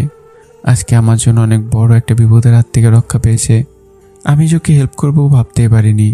সেদিনও আমাকে কত অপমান করলো, আর আজ সে আমি ওর প্রাণ বাঁচালাম। জান্নাত বেশ অনুতপ্ত হতে লাগলো। ওর চোখের সামনে পুরনো দিনগুলো বেশি উঠতে থাকে। আমার বোকাশোকা চাহনি, আমার কেয়ারিং, সব কিছু জান্নাত আবার ভাবতে থাকে। হঠাৎই আমার সাথে গাড়িতে দেখা ওই মেয়েটার চোখের সামনে বেশি ওঠে। জান্নাতের কেন জানি বেশ রাগ হচ্ছে আমার সাথে ওকে দেখে। কেন মনে হচ্ছে নিজেও জানে না। বিশেষ করে সকালে ওর সামনে সাঞ্জি দেখে লেপ দেওয়ার পরেই ও কিছুতেই শান্ত হয়ে থাকতে পারছে না। এদিকে আমি ও লিমা গাড়িতে বসেছিলাম।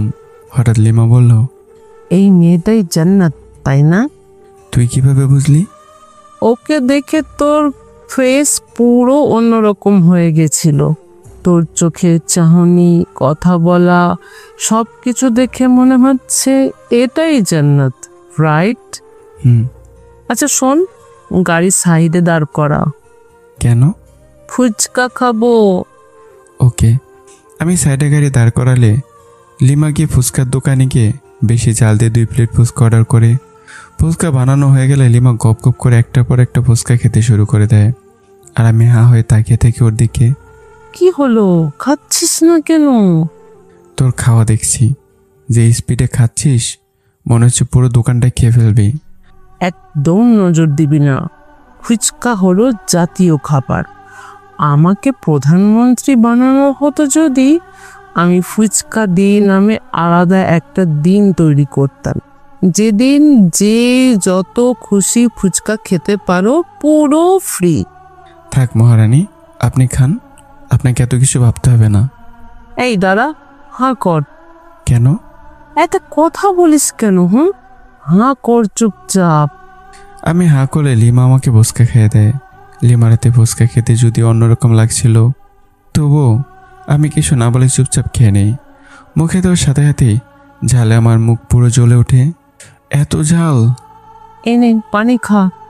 এটা তো কিছুই না, এর চেয়ে বেশি ঝাল খেতে পারি আমি। থাক, তোর ফুচকা তুই খা, আমি বিল পে করছি। লিমা আমাকে একটা বেসকি কেটে ফুচকা খাওয়াতে মন দেয়। ফুচকা খাওয়া শেষ হয়ে গেলে আমরা দুজনে বাসায় চলে যাই। বাসায় যেতেই দেখি আমার মার পুপি দুজনে গল্প করছে। কোথায় ছিলি তোরা? আয় খেতে আয়। আমি খাবো না, খেতে ইচ্ছে করছে না, তাই আমি রুমে গেলাম। Bye everyone, good night. লিমাও খেয়ে এসেছে, তাই ও নিজেও আমার পেছন পেছন উপরে রুমে চলে যায়। আমি রুমে গিয়ে ফ্রেশ হয়ে একটা কালো ট্রাউজার আর সাদা টি শার্ট পরে গল্পের বই পড়ছিলাম। হঠাৎ দরজায় কেউ টোকা দেয়। আমি অবাক হই, 12টা বাজে, এখন কে আসলো? দরজা খুলতে দেখি লিমা দাঁড়িয়ে। কিরে, এত রাতে এখানে কি করছিস? তার আগে তুই বল, এত রাত জেগে কি করছিস? গল্পের বই পড়ছিলাম। আচ্ছা, ছাদে চল না, প্লিজ প্লিজ প্লিজ। এত রাতে গেলে সবাই কি ভাববে? চল না please please please please please please, সবাই ঘুমিয়ে পড়েছে, প্লিজ চল। ওকে বাবা, চল। দুজনে মিলে ছাদে চলে যাই। লিমা বেশ খুশি। ও রেলিংয়ের ধার ঘেঁষে দাঁড়িয়ে থাকে, বাতাসের চুলগুলো উঠছে। ও এক মনে চাঁদটা দেখছে। আজকে পূর্ণ চাঁদ উঠেছে। লিমার কাছে দেখতে বেশ ভালো লাগছে। দেখ, চাঁদটা সুন্দর না? আমার চাঁদ দেখতে খুব ভালো লাগে। Queen of the sky. ও আচ্ছা, প্লিজ নিচে চল, আমার বেশ ঘুম পেয়েছে। তুই যা, আমি পরে আসবো। একা একা তোর ভয় করবে না? না, আমার একা থাকার অভ্যাস আছে, তুই যা। আমার বেশ ঘুম পেয়েছিল, তাই আমি কিছুক্ষণ দাঁড়িয়ে চলে যাই। এদিকে লিমা একা একা দাঁড়িয়ে চাঁদের দিকে তাকিয়ে কিছু ভাবতে থাকে। পরদিন আজ আমি একটা কালো শার্ট পরেছি, সাথে ব্লু জিন্স আর কালো লোফার। কালো শার্টটাতে বেশ ভালো মানিয়েছে। আমি চুলে জেল দিয়ে চুলগুলো ঠিক করে নেই। এরপর গাড়ির চাবি আর ব্যাগ নিয়ে ভার্সিটির উদ্দেশ্যে রওনা দিই। আমাকে কলেজে ঢুকতে দেখেই সানজিদা এগিয়ে আসে আমার কাছে। হাই। হ্যালো। আজকে তোমাকে দেখতে তো বেশ হ্যান্ডসাম লাগছে। ও থ্যাঙ্কস। আচ্ছা, তুমি ক্লাসে যাও, আমি আসছি। ওকে বলে আমি চলে যাই। এদিকে আমি চলে যেতে জান্নাতকে সানজিদার সামনে দাঁড়ায়। কি রে, কি বলছিল ওর সাথে?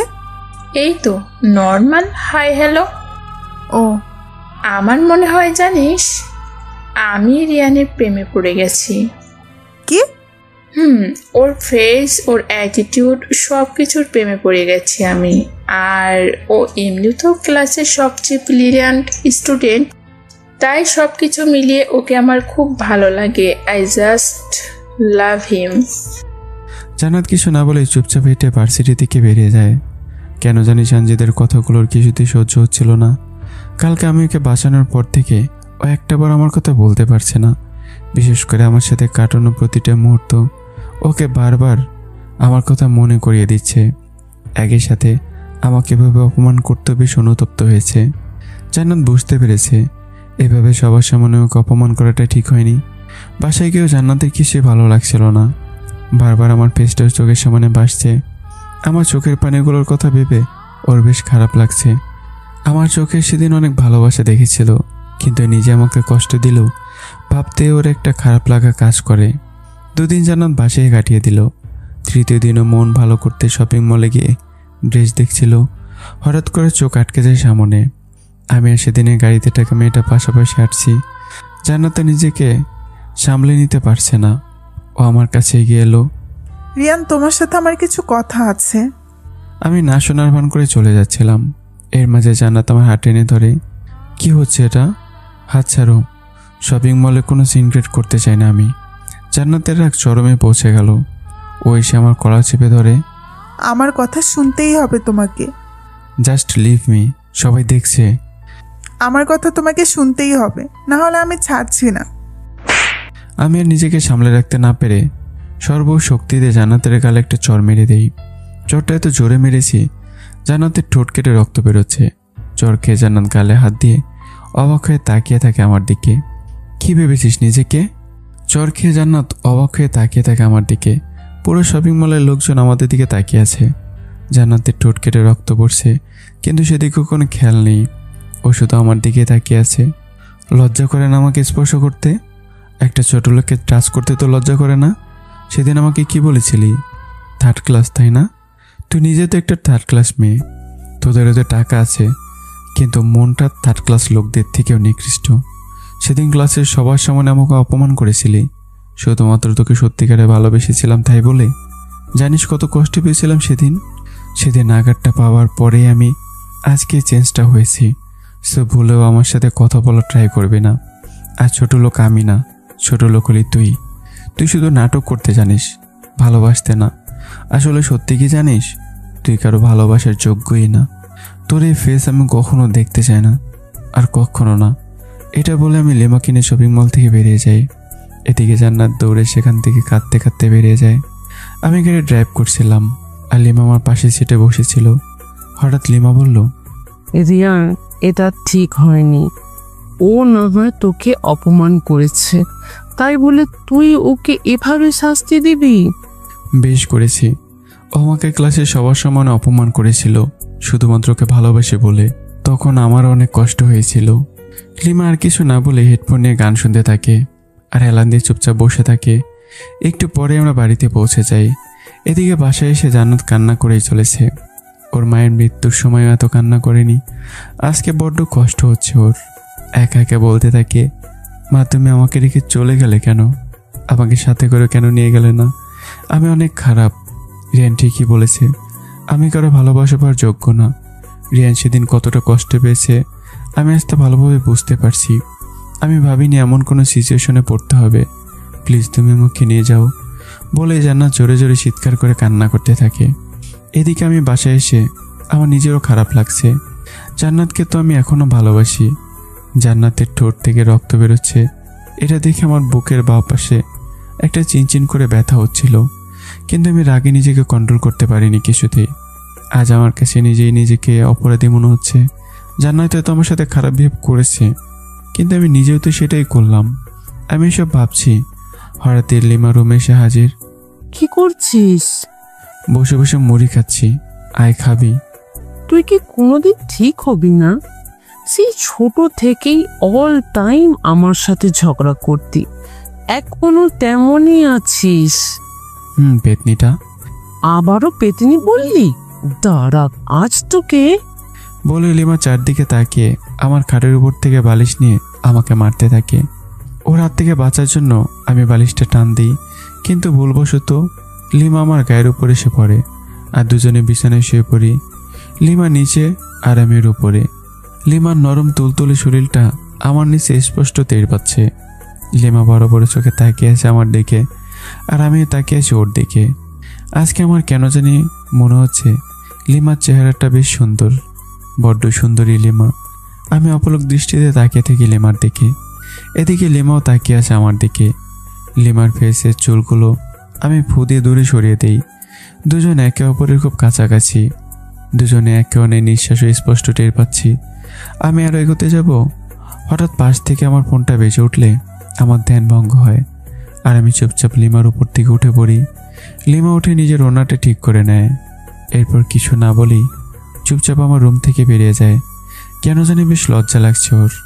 আমি ফোনটা হাতে নিয়ে দেখে একটা মেসেজ এসছে। আমি ফোনটা রেখে চুপচাপ বিছানায় শুয়ে পড়ি। লিমাকে আমি কখনো অন্য কিছু ভাবিনি, কিন্তু আজকে একটু আগের ঘটনাটা বারবার আমার মাথায় ঘুরছে আর আমি ভেবেই তো লজ্জা পাচ্ছি। অন্যদিকে জান্নাত সারাদিন কান্না করেছে। কান্না করতে করতে চোখ মুখ ফুলে একাকার। রাতে ওর বাবা এলে জান্নাত তার কাছে চলে যায়। বাবা আসবো? মা আয়। কিছু বলবি? বাবা আমি সিঙ্গাপুর চলে যেতে চাই, ওখানে থেকে স্টাডি করব। কিন্তু মা কি হয়েছে সেটা তো বল। কিছু না বাবা। মামুনি, তোর চোখ মুখ এভাবে ফুলে আছে কেন? তুই কি কান্না করছিলি? সত্যি বল, কি হয়েছে? জান্নাত নিজেকে সামলাতে পারে না। ও ফুপে ফুপে কান্না করে ওর বাবাকে সব ঘটনা বলে দেয়। মামুনি, এটা তুই কি করেছিস? কারো মন নিয়ে কখনো খেলতে নেই। আচ্ছা, আমি একবার ওর সাথে কথা বলে দেখব। না বাবা, আমি ওর সাথে অনেক অন্যায় করেছি। ও আমার ফেসও দেখতে চায় না, তাই আমি ঠিক করেছি আর যাব না ওর সামনে। নিজেকে দূরে সরিয়ে নিব ওর কাছ থেকে। মামুনি, তুই ভেবে বলছিস তো? ওকে, আমি সব ব্যবস্থা করছি। পরদিন জান্নাত সকালে ফ্লাইটে করে সিঙ্গাপুর চলে যায়। যাবার আগে আমাকে বড্ড দেখতে ইচ্ছে করছিল তার, কিন্তু সেই সুযোগ আর হয়নি। একরাশ কষ্ট নিয়ে ওকে দেশ ছেড়ে চলে যেতে হয়। এদিকে আমি লিমার রুমে গিয়ে দেখি লিমা ওয়াশরুমে আছে। আমি রুমে দিয়ে বেরিয়ে যাচ্ছিলাম, লিমার টেবিলের উপর একটা নীল ডায়েরি দেখতে পেলাম। আমি কৌতূহল নিয়ে ডায়েরিটা খুলে বেশ অবাক হই। এই পৃষ্ঠায় আমার আর লিমার একটা ছবি পাশাপাশি লাগানো। আমি পরের পৃষ্ঠা উল্টিও একইভাবে দুজনের ছবি দেখতে পাই। এভাবে সপ্তম পৃষ্ঠায় আমি কিছু লেখা দেখতে পাই। আমি চমকে উঠি লেখাটা দিয়ে। এটা কিভাবে হতে পারে? আমি লেখাগুলো পড়তে শুরু করি। প্রিয় ডায়েরি, আমি তোমাকে একটা সত্যি কথা বলবো, যেটা কেউ জানে না। জানো, আমি একজনকে খুব ভালোবাসি। সে আর কেউ না, সেটা হলো রিয়ান। ওকে সেই ছোটবেলা থেকে আমি ভালোবাসি, কিন্তু কখনো বলতে পারিনি। ওর সামনে এলে আমি কিছুই বলতে পারি না। জানি না কেন এমন হয়, এটাও জানি হয়তো কোনো দিন আমার ভালোবাসার কথা ওকে জানাতে পারবো না, তবুও ওকে বড্ড ভালোবাসি আমি, তাই তোমাকেই জানিয়ে রাখছি। এই, কি করছিস? বলে লিমা দৌড়ে সে ডায়েরিটা কেড়ে নেয়। কিছুই না, তো ডায়েরিটা দেখছিলাম। কারো ঘরে ঢোকার আগে পারমিশন নিতে হয়, সেটা জানিস না? এটা আমার রুম ছিল তুই আসার আগে। তো কি হয়েছে? এটা এখন থেকে আমার রুম। যা, বের হ। হ্যাঁ যাচ্ছি বলে আমি বেরিয়ে যাই। আমি বেরিয়ে গেলে লিমা টেনশনে পড়ে যায়। আমি আবার ভিতরের দিকে পড়ে ফেলিনি তো, এইসব ভেবেই। এদিকে আমি চুপচাপ ছাদে এক কোণে বসে পড়ি। ঠান্ডা বাতাস মনটাকে শান্ত করে দিচ্ছে। জান্নাতের ফেসটা বড্ড মনে পড়ছে। আমি ওকে অনেক ভালোবাসি। হয়তো কলেজে সবার সমান অপমানে কষ্ট পেয়েছি, তবুও জান্নাতকে চর মেরে বড্ড কষ্ট হয়েছিল আমার। বিশেষ করে চর খেয়ে জান্নাতে ঠোঁট পেটে রক্ত বেরোচ্ছিল, তখন আমার অনেক কষ্ট হয়েছিল। আমি চুপচাপ আকাশের দিকে তাকিয়ে জান্নাতের কথাগুলো ভাবতে থাকি। জান্নাতকে ছাড়া এক মুহূর্ত কাটানো অসম্ভব মনে হয় আমার কাছে। অন্যদিকে জান্নাত, আজ 1 বছর হলো জান্নাত সিঙ্গাপুরে এসেছে। সত্যি সময় কত দ্রুত চলে যায়। ওর গ্র্যাজুয়েশন শেষ, তাই দেশে ফিরেছে। দেখতে আগের চেয়ে আরও বেশি সুন্দরী হয়েছে। জান্নাত এয়ারপোর্টের সামনে দাঁড়িয়ে আছে। হঠাৎ কাউকে দেখে জান্নাত দৌড়ে গিয়ে শক্ত করে জড়িয়ে ধরে। বাবা, কেমন আছো তুমি? ভালো। তুই কেমন আছিস মা? খুব ভালো। বাবা, তুমি তো দেখতে একেবারে শুকিয়ে গেছো। তুই এসেছিস, এখন আবার ঠিক হয়ে যাব। আচ্ছা চলো যাওয়া যাক। চল। জান্নাত তোর বাবার সাথে গাড়িতে চড়ে বাসায় চলে যায়। বাসায় গিয়ে একটা ঘুম দিয়ে জান্নাত একটু ঘুরতে বেরোয়। গাড়ি নিয়ে একটা পার্কের কাছে এসে হাঁটতে হাঁটতে পার্কের মাঝে চলে যায়। জান্নাত আনমনে হাঁটছিল। এই পার্কে আমার সাথে অনেকবার এসেছে, সেই স্মৃতিগুলো ভাবছিল। দূরে গিয়েও আমার প্রতি ভালোবাসা এক বিন্দু কমেনি ওর। জান্নাত এসবই ভাবছিল। হঠাৎ করে কারোর সাথে জোরে ধাক্কা খায়, আর ধাক্কা খেয়ে দুজনে পড়ে যায়। ও যার সাথে ধাক্কা খায় সেটার কেউই না, সেটা ছিলাম আমি। স্টুপিড, দেখে চলতে পারেন না নাকি? আমি পরিচিত একটা গলা শুনে সামনে তাকাতেই চমকে উঠি। তুমি? রিয়ান। দুজনে কেউ কিছু বলতে পারছে না, শুধু অপলক দৃষ্টিতে তাকিয়ে থাকি একে অন্যের দিকে। দুজনেরই হৃদস্পন্দন কয়েক গুণ বেড়ে গিয়েছে। কারো মুখে কোনো কথা আসছে না। দুজনেই শখটা কাটিয়ে ওঠার চেষ্টা করছি। নীরবতা ভেঙে জান্নাত প্রশ্ন করে, কেমন আছো? ভালো। তুমি? এই তো ভালো। তা দেশে কবে ফিরলে? এই তো আজকেই। আচ্ছা চলো এখানে বসে কথা বলা যাক। ওকে চলো। দুজনে গিয়ে একটা বেঞ্চে বসে পড়ি। অনেকদিন পরে পার্কে দুজনে একসাথে এলাম। আমি প্রতিদিনই পার্কে একা একা বসে থাকতাম, কিন্তু আজকে হঠাৎ জান্নাতের সাথে দেখা হয়ে যাবে সেটা ভাবতেই পারিনি। আচ্ছা তুমি এখন কি করছো? বাবার বিজনেস দেখাশোনা করছি। ও আচ্ছা। দুজনে আবারও চুপ হয়ে যাই। কেউ কোনো কথা গুছিয়ে উঠতে পারছি না। দুজনে হতভঙ্গ হয়ে যাই আর এদিক ওদিক তাকাই। জান্নাত, আই এম সরি। সেদিন শপিং মলে আমি তোমার সাথে এত খারাপ বিহেভ করেছি, তার জন্য। তোমার কোনো দোষ নেই। আমি তোমাকে অনেক কষ্ট দিয়েছি, তাই সরি। আমার বলা দরকার। না, ভুলটা আমারই ছিল। আচ্ছা বাদ দাও এইসব। বিয়ে করেছো? না। কেন? সেই শপিং মলের মেয়েটা? জান্নাত, লিমা মারা গেছে। কি? লিমা মারা গেছে মানে কিভাবে? একটা অ্যাক্সিডেন্টে। মানে কিভাবে হলো? তুমি চলে যাওয়ার পরের দিন বিকেল আমি আর লিমা ঘুরতে বেরিয়েছিলাম। লিমা ফুচকার দোকান থেকে গাড়ি থেকে নেমে রাস্তা পার হচ্ছিল। হঠাৎই খুব জোরে একটা গাড়ি এসে ওকে ধাক্কা দেয়। লিমা রাস্তার অপর পাশে ছিটকে পড়ে। অনেক রক্ত বেরিয়েছিল। হসপিটালে নিতে নিতে ওই দুনিয়া ছেড়ে চলে যায়। আমি চুপচাপ বসে থাকি। জান্নাত ঘটনাটা শুনে ওর মন বেশ খারাপ হয়েছে। আসলে কার কখন মৃত্যু এসে যায় সেটা কেউই জানে না। স্যার, আপনি এখানে? কিন্তু তুমি এখানে কি করছো? এই তো একটু ঘুরতে এলাম। সাথে কেউ আসেনি? না স্যার, কেউ আসেনি। তা এই আপুকে তো চিনলাম না, ইনি কে? এ হলো জান্নাত, আমার ভার্সিটির ফ্রেন্ড। আর জান্নাত, ও হলো আখি, আমার অফিসের পিএস। Hello ma'am. হাই। জান্নাতের মেয়েটাকে দেখে কিছুতেই সুবিধার মনে হলো না। মেয়েটা বারবার আমার দিকে তাকাচ্ছে, আর এমন একটা ড্রেস পরেছে শরীরে 70 ভাগ দেখা যাচ্ছে। ওর এভাবে তাকানো দেখে জান্নাতের বেশ রাগ হচ্ছে। ইচ্ছে করছে ঠাটিয়ে দুটো চর দিতে, কিন্তু পারছে না, তাই নিজেকে কোনো মতো শান্ত করে রেখেছে। আচ্ছা স্যার, আমি চলি, বাই। ওকে। আখি চলে যাবার কিছুক্ষণ পর জান্নাত আর আমি দুজনে উঠে চলে যাই। বাসায় গিয়ে জান্নাত বারবার আমার কথা ভাবতে থাকে। একেবারে হুবহুব একই রকম আছি। এতদিন পরে জান্নাত আমার কাছ থেকে দূরে থেকেও ভালোবাসা একটুও কমেনি। এদিকে আমি একইভাবে বাসায় এসে জান্নাতের কথা ভাবছি। জান্নাত দেখতে আগের থেকে আরও বেশি সুন্দরী হয়ে গেছে। আমি ওকে নিয়ে ভাবতে থাকি। জান্নাতকে নিয়ে ভাবতে আমার ভালোই লাগে, কারণ আমার লাইফের ফার্স্ট লাভ ছিল জান্নাত। জান্নাত সারা রাত একটু ঘুমাতে পারেনি। আমার কাছ থেকে দূরত্ব সহ্যই হচ্ছে না ওর কিছুতেই। সকালে উঠে সুন্দর করে একটা কালো সিল্কের শাড়ি, সাথে ম্যাচিং হাফহাতার কালো ব্লাউজ, চুলগুলো খুলে এক সাইডে রেখে চোখে গাঢ় করে কাজল আর ঠোঁটে লাল লিপস্টিক দিয়ে নেয়।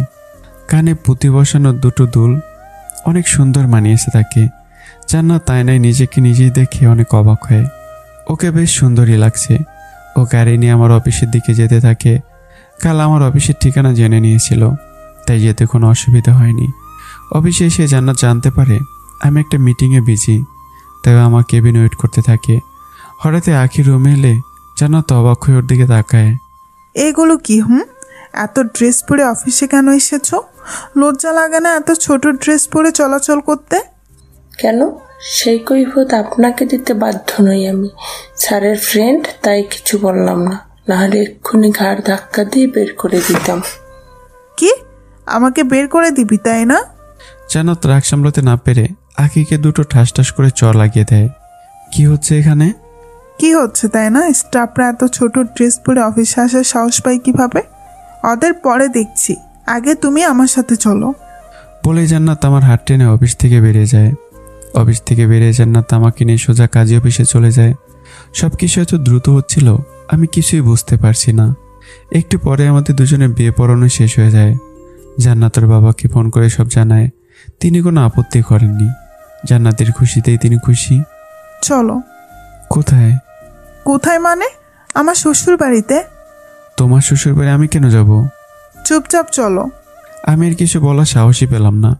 আমি জান্নাতকে নিয়ে নিজের বাড়িতে চলে যাই। আমার মা দরজা খুলতে অবাক। রিয়ান, এটা কি চেনা চেনা লাগছে? আসসালামু আলাইকুম আন্টি, আমি আপনার ছেলের বউ।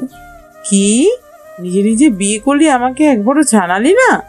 ও আম্মু, লাগছে, প্লিজ ছাড়ো। যা, বৌমাকে নিয়ে রুমে যা, আমি একটু পরে আসছি। এখন রাত 10টা। আমি ছাদে দাঁড়িয়ে আছি।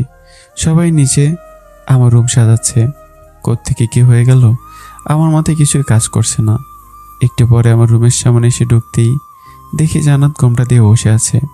আমি কাছে যেতেই জান্নাত ঘোমটা সরিয়ে চোখটা ছোটো ছোটো করে তাকায় আমার দিকে। কোথায় ছিলে এতক্ষণ? ছাদে গিয়েছিলাম। বাহ, আমাকে একা বসিয়ে রেখে স্যার ছাদে গিয়ে বসে আছেন? চুপচাপ এসে বিছানায় শুয়ে পড়ো। খবরদার এই কোলবালিশের এপারে কিছুতেই আসবে না। আমি কিছু না বলে চুপচাপ এসে শুয়ে পড়ি।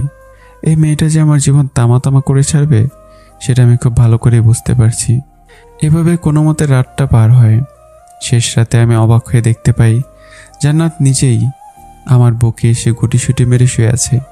আমি একটা মুচকে হাসি দিয়ে ওকে শক্ত করে জড়িয়ে ধরি।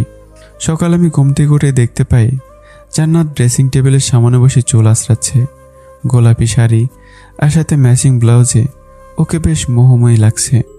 আমি ওর দিকে কিছুক্ষণ তাকিয়ে থেকে উঠে ফ্রেশ হয়ে এসে দেখি জান্নাত বিছানা ঠিক করছে। কোমরের কাছ থেকে শাড়ি সরে যাওয়াতে ওর কোমরটা আমার চোখের সামনে স্পষ্ট হয়ে উঠেছে। বিশেষ করে কালো তিলটা স্পষ্ট দেখা যাচ্ছে। আমি নিজেকে সামলাতে না পেরে জান্নাতকে শক্ত করে জড়িয়ে ধরি। এই কি হচ্ছে সকাল সকাল? ছাড়ো আমাকে। আমি কিছু না বলে আলতো হাতে জান্নাতের ঘাড়ের কাছে চুলগুলো সরিয়ে দিয়ে জান্নাতের ঘাড়ে একটা ডিপ কিস করে দিই। আমার ঠোঁটের ছোঁয়া পেয়ে জান্নাতের সারা শরীরে একটা শিহরণ বইতে শুরু করে। ও চোখ বন্ধ করে চুপচাপ দাঁড়িয়ে থাকে। আমি জান্নাতের পেটের উপর থেকে কাপড় সরিয়ে ওর পেটে হাত বোলাতে থাকি আর জান্নাতের কানের ললিতে চুমু দিতে থাকি। এদিকে জান্নাত কিছু না বলেই আমার আদর নিতে থাকে। হঠাৎ এক পর্যায়ে আমি জান্নাতকে কোলে করে বিছানায় শুয়ে দিই আর জান্নাত লজ্জায় চোখ বন্ধ করে ফেলে। আমি আমাদের দুজনের ঠোঁট এক করে দিই। এরপর আস্তে আস্তে মিশে যেতে থাকে দুটো দেহ। সব কিছু হলে এই সময়টাকে দুজনে প্রাণ ভরে উপভোগ করতে চাইছি। একে অন্যের মাঝে বারবার হারিয়ে যাচ্ছে ভালোবাসার অন্য সাগরে। প্রায় 1 ঘন্টা পর জান্নাত রাগী চোখে আমার দিকে তাকিয়ে আছে আর আমি ওর দিকে তাকিয়ে মুচকে হাসছি। এটা কি হলো? মাত্র গোসল করলাম। তো কি হয়েছে? তুমি রিয়ানের ওয়াইফ। রিয়ান কখন কোথায় শুরু হয়ে যায় সেটা তো বলা যায় না। চুপ, একদম হাসবে না। এত সুন্দর শাড়িটা বললাম আর তুমি এই অবস্থা করে দিলে। আমি কিছু না বলে চুপচাপ হাসতে লাগলাম। জান্নাতকে আরও রাগিয়ে দিতে ইচ্ছে করছে। জান্নাত রাগে কটমট করতে করতে ওয়াশরুমে গিয়ে গোসল শেষ করে বেরিয়ে জান্নাত নিচে চলে যায় আর আমি ওয়াশরুমে গিয়ে শাওয়ার নিতে থাকি। আন্টি, আমি হেল্প করি? না, তোমার সাথে আমার কিছু কথা ছিল। তুমি সেই মেয়েটা না যে ক্লাসের সবার সামনে রিয়ানকে চড় মেরেছিলে? জান্নাত কিছু না বলে চুপচাপ নিচের দিকে তাকিয়ে থাকে। কি হলো, কথা বলছো না কেন? তুমি সেই মেয়েটা না? হ্যাঁ। আমাকে প্রমিস করো রিয়ানকে নেক্সট কখনো কষ্ট পেতে দিবে না। আর আমাকে আন্টি বলে ডাকছো কেন? মা বলে ডাকবে, ওকে? আজ থেকে তুমিও আমার মেয়ে আর আমি তোমার মা, ওকে? জান্নাত কিছু না বলে শক্ত করে আমার মাকে জড়িয়ে ধরে। জীবনে মায়ের আদর পায়নি, তবে আজ কেন জানি আমার মাকে দেখে বড্ড মায়ের কথা মনে পড়ছে ওর। বাহ, তোমাদের কোলাকুলি শেষ হলে আমি বেচারার দিকে একটু তাকাও। খুব খিদে পেয়েছে তো আমার। এই চুপ, মা মেয়ের আদরের মাঝে কথা বলবি না।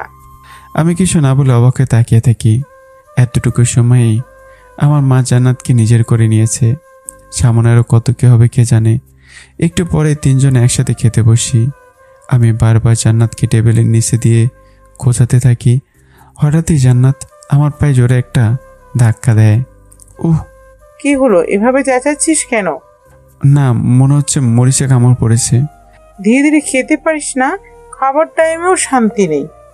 আমি কিছু না বলে চুপচাপ খেতে থাকি। এদিকে আমার অবস্থা দেখে জান্নাত মুসকে মুসকে আসতে থাকে। খাওয়া শেষ করে আমি অফিসে যাব, এমন সময় জান্নাত এসে হাজির। কি হলো, তুমি কোথায় বেরোচ্ছ? আমি তোমার সাথে অফিসে যাব। তুমি কি করবে? তোমার সাথে বসে বসে লুডো খেলবো। আমি কিছু না বলে গাড়ির ডোর খুলে বসে পড়ি। জান্নাতও বসে পড়ে। আমি গাড়ি স্টার্ট দিয়ে অফিসের উদ্দেশ্যে রওনা দিই। অফিসে গিয়ে আমি ফুল অবাক। সবগুলো মেয়ে বোরখা পরা। আমার সন্দেহ হচ্ছে এটা আমার অফিস তো। এমন সময় জান্নাত বলে উঠল, অবাক হওয়ার কিছু নেই, এটা তোমার অফিস। আমি গতকালই সবাইকে জানিয়ে দিয়েছি বোরখা ছাড়া কেউ অফিসে এলে সাথে সাথে তাকে বের করে দেওয়া হবে। আমি জান্নাতের দিকে হা হয়ে তাকিয়ে রইলাম। মেয়েটাকে আস্ত গুণটা মনে হচ্ছে।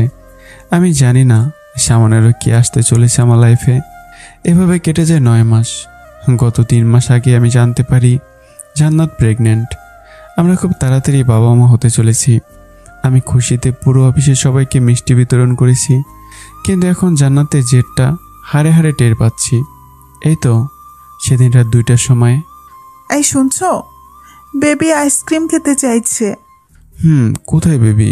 কার বেবি? আরে আমাদের বেবি। ও তো বেরিয়ে আসেনি, ও কিভাবে বললো? আমি মা, তাই আমাকে বলছে যাও এখন আইসক্রিম নিয়ে আসো। এত রাতে আইসক্রিম কোথায় পাবো? আমি জানি না, আইসক্রিম চাই ব্যাস। আমি জানি আইসক্রিম না আনলে জান্নাত এভাবে বসে থাকবে, তাই বাধ্য হয়ে বেরিয়ে একটা দোকানদারকে আমি ফোন করে বাড়ি থেকে নিয়ে এসে আইসক্রিম নিয়ে বাসায় এসে দেখি জান্নাত ঘুমিয়ে আছে।